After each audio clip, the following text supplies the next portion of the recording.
현지 시각 25일 새벽 4시 45분쯤 이스라엘이 레바논의 무장정파 헤즈볼라에 대한 선제 공격을 강행했습니다. 헤즈볼라가 자신들 고위급 지휘자를 암살한 이스라엘의 보복 공격을 하기 불과 15분 전의 일입니다.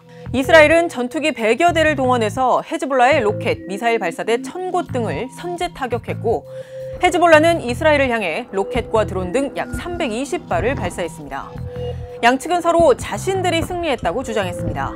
이스라엘은 인명피해가 1명 사망, 2명 부상뿐이라며 헤즈볼라의 공격을 성공적으로 막아냈다고 했고, 헤즈볼라는 5명의 사상자가 발생했지만 텔아비브 인근 군사정보기지를 파괴하는 등 1단계 보복에 성공했다고 밝혔습니다. אנחנו מכים בחיזבאללה במהלומות מחץ מפתיעות. לפני 3 שבועות אנחנו חיסלנו את הרמטכ"ל שלו, היום סיכלנו את תוכנית התקיפה שלו. وإذا لم تكن النتيجة في نظرنا كافية فسنحتفظ حاليا لأنفسنا بحق حتى وقت آخر.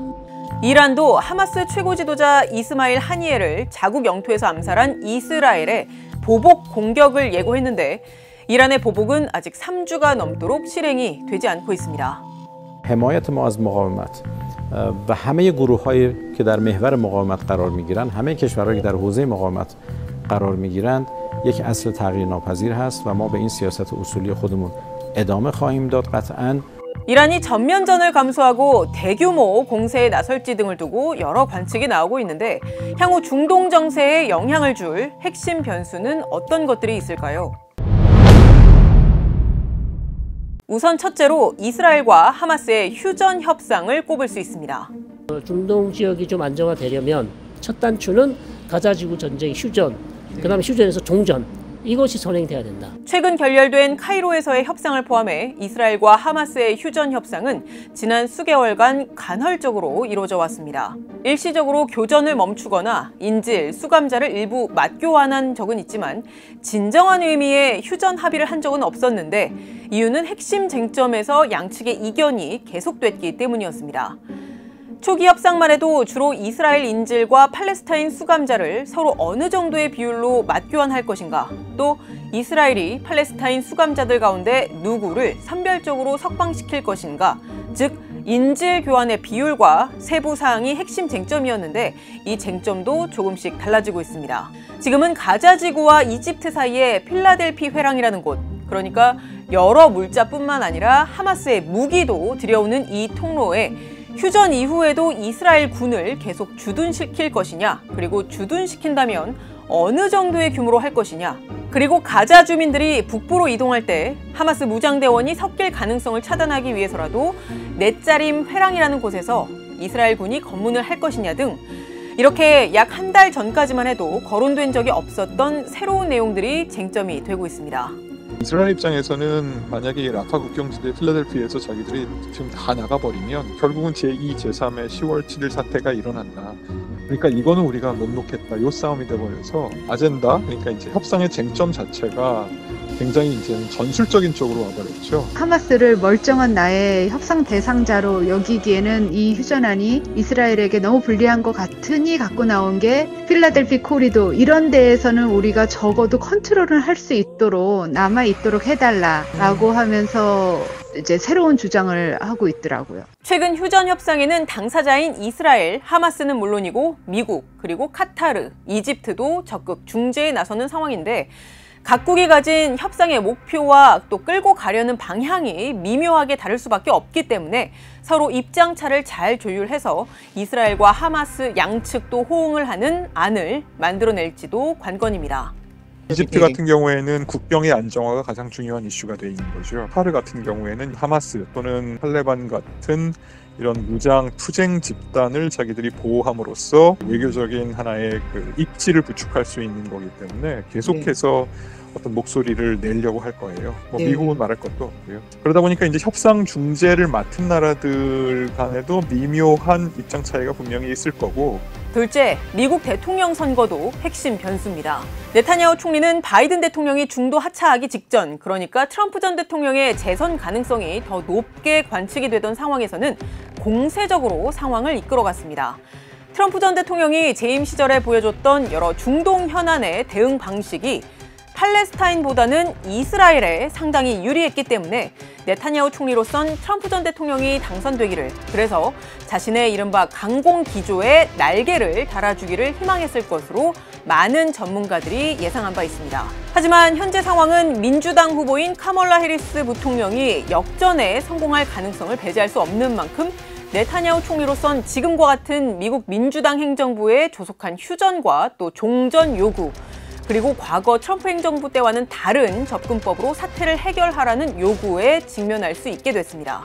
트럼프 대통령의 당선을 바라고 있는, 아마 그럴 거라고 예측되는 네타냐후 입장에서는 선거 국면이 그렇게 흘러가주기를 바라겠죠. 굉장히 협상 조건을 높게 가져가면서 자기들의 입지를 강화시키려고 했을 텐데, 만에 하나 이렇게 가다가 해리스가 당선이 된다고 했을 때는 그 다음에는 더 어려워지는 상황이라 그 상황 관리를 어떻게 할지, 그 위험 회피를 어떻게 할지가 앞으로 관건일 것 같아요. 셋째, 소위 저항의 축으로 불리는 이란과 친이란 무장 세력들의 향후 대응 수위도 관건입니다. 저희에게 자문해준 전문가들은 이란이 3주 전 공언을 했던 이스라엘에 대한 보복에 나서더라도 전면전 확전은 피하려 할 가능성을 높게 봤는데, 그 근거로는 이란의 악화한 경제 사정과 또 녹록치 않은 정치 상황, 그리고 이스라엘과 미국 등의 수위 높은 보복을 감당해낼 여력이 없다는 점 등을 꼽았습니다. 일단 미국의 전략 자산이 너무나 많이 전개돼 있고, 이스라엘을 계속 건드렸다가 대로주고 말로 받을 수 있습니다. 이란이 가장 소중히 하는 핵시설을 때릴 수도 있다.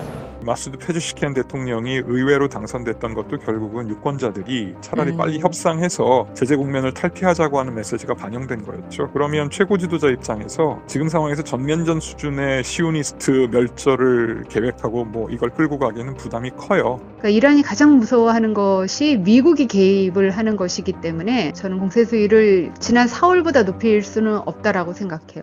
그럼에도 불구하고 이란이 이런 전망을 깨고 대대적인 공세에 나설지 또 현재로선 가능성이 낮아 보이긴 하지만, 이스라엘 내부의 정치 변동 가능성 등 여러 변수들을 감안해서 상황을 면밀하게 지켜볼 필요가 있어 보입니다.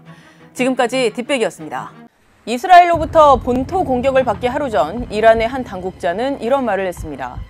استفاده ابزاری کند تجدید نظر در دکترین و سیاست‌های هسته‌ای جمهوری اسلامی به عدول از ملاحظات اعلامی. 이란이 이스라엘로부터 보복 공격을 받는다면 이란이 핵무장에 나설 수 있다는 가능성을 시사한 건데, 그로부터 나흘 뒤인 22일 정작 이스라엘의 공격을 받은 이후에는 그 가능성에 선을 그었습니다.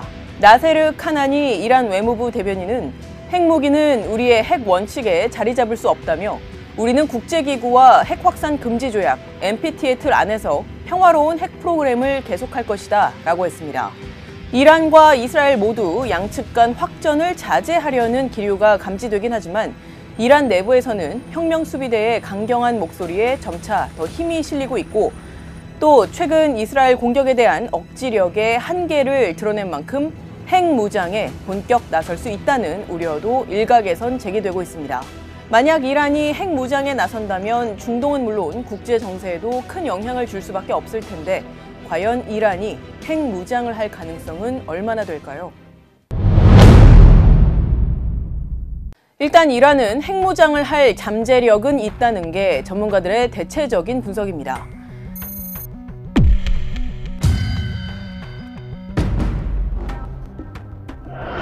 우선 핵무기를 만들 수 있는 두 가지 물질, 즉 고농축 우라늄과 플루토늄 중에 이란이 보유한 고농축 우라늄의 양이 상당한 걸로 추정됩니다. 국제원자력기구 IAEA는 올해 2월 기준으로 이란이 5,500kg의 농축 우라늄을 보유하고 있고, 이 가운데 일부는 60% 수준의 농축도를 보이고 있다고 밝힌 바 있습니다. 5,500kg이라는 양은 지난 2015년 미국 등 유엔 안전보장이사회 5개 상임이사국과 독일이 함께 서명을 했던 이란 핵합의 JCPOA에서 최대치로 규정하고 있는 양보다 27배가 넘는 규모입니다. 물론 각국의 기술력에 따라 조금씩 다르긴 합니다만, 대체로 한 개의 핵무기를 만들 때 약 90% 이상의 고농축 우라늄 25kg 정도가 필요한데, 이란이 결심만 하면 수개월 내에 2개 분량의 핵무기를 만들 수 있는 걸로 평가됩니다. 고농축 우라늄을 가지고 있는 나라는 기폭 정치가 간단하기 때문에 상대적으로 쉽게 핵무기를 만들 수가 있습니다. 이란의 경우 고농축 우라늄을 개발하고 있기 때문에 상대적으로 쉽게 핵무기를 만들 수가 있습니다. 핵실험을 안 했다고 할지라도 뭐 핵능력이 없다 뭐 이렇게 얘기하기는 좀 어렵죠. 이란은 아마 공개는 안 할 거예요. 다만 탑재 수단에 실을 수 있을 정도로 소형화되고 현대화된 핵탄두를 만들 수 있느냐는 별개의 문제입니다. 탄도미사일까지도 있고 그 탑재 수단에 투발 플랫폼까지 다 갖추고 있지만은 결국 탄두 자체를 현대적인 핵무기답게 만들 수 있냐 없냐가 관건이고, 당장 탄두를 개발하기 위한 고폭렌즈 실험 같은 것들이 이란에서 아직 확인이 많이 안 되고 있거든요. 여태까지 핵무장한 국가들을 보고 있으면 5차례 이상의 핵실험은 대부분 실시를 한 그런 국가들입니다. 뭐 이스라엘 같은 경우는 좀 예외이긴 하지만은 지금 현 상태에서 이란이 누구에게 핵탄두를 제공받지 않는 이상은 곧바로 무장이 가능한 상태라고 보기는 어려운 것입니다. 무엇보다 이스라엘 그리고 미국 등 서방 중심의 국제사회가 이란의 핵무장 가능성을 극히 경계하고 있고, 이란이 핵무장을 하면 지난 40년간 받아온 각종 제재 이상의 강력한 제재를 받을 가능성이 큰데, 이런 상황에서 이란이 과연 핵무장에 나서겠느냐는 회의적인 분석들도 많습니다. 이란이 가장 우선적으로 지금 처리해야 될 문제가 경제 문제입니다. 핵 개발 때문에 맞이했던 이 경제 제재가 지속되고 있는데 지금 물가가 30% 이상 올랐습니다. 작년에 그 시장 사건이 있었지 않습니까? 이걸 다독거리기 위해서는 경제 제재로부터 해방이 돼야 되고 핵 문제에 관해서 미국하고 협력을 해야 되는 것입니다. 이란이 당장 핵무장을 한다면 사우디아라비아 등 주변 국가들도 도미노처럼 핵무장을 하려고 할 게 분명한데, 이란으로서는 이 부분도 고심해야 할 대목입니다. 이란이 핵무장을 하잖아요. 주변 국가들 다 핵무장합니다. 사우디아라비아도 할 거예요. 이란 핵무장한다면 사우디도 핵무장할 수밖에 없다고 얘기를 했어요. 우리가 핵무장하면 다 핵무장할 텐데 우리로서 실익이 없다고 얘기를 한 적이 있습니다. 이란도 그건 알고 있어요. 사실 이란이 할 수 있는 거는 이란의 능력을 보여주는 게 최대치의 위협이죠. 정리하자면 이란으로선 핵 잠재력이 있기 때문에 결단을 하면 핵무장을 실제 할 수 있겠지만, 당장 오랜 제재로 매우 어려워진 경제 사정과 또 핵무장 시 얻게 될 군사적 효용성, 그리고 반대급부의 영향 등 고려해야 할 변수가 많은 상황입니다. 이란은 역사가 매우 깊고 외교 안보에 대한 협상력이 매우 뛰어난 나라입니다. 매우 신중한 외교 안보 정책을 수립을 합니다. 핵 기술이라든가 운반 수단이라든가 그런 모든 것이 거의 완비가 되었습니다. 미국하고 협상을 해서 핵 협정을 다시 복원시키면서 경제 제재를 풀어나가는 쪽으로 가는 것을 더 선호하지 않을까, 이런 생각을 합니다. 확실한 건 이란과 이스라엘이 전례가 없는 본토 공격을 이미 경험한 이상 다시 부딪히기가 쉬운 상태가 됐다는 것. 그리고 이런 상태에서 이란의 핵무장이 현실화한다면 이스라엘을 포함한 중동은 물론 국제 정세에 막대한 영향을 미칠 수 있다는 점입니다. 최근 이란이 북한, 러시아와 밀착하는 모습을 보이고 있는데, 이란의 핵무장이 현실화한다면 그 파장은 중동을 넘어 우리에게도 크게 미칠 수밖에 없는 만큼 앞으로도 주의 깊게 지켜볼 필요가 있어 보입니다. 지금까지 뒷백이었습니다.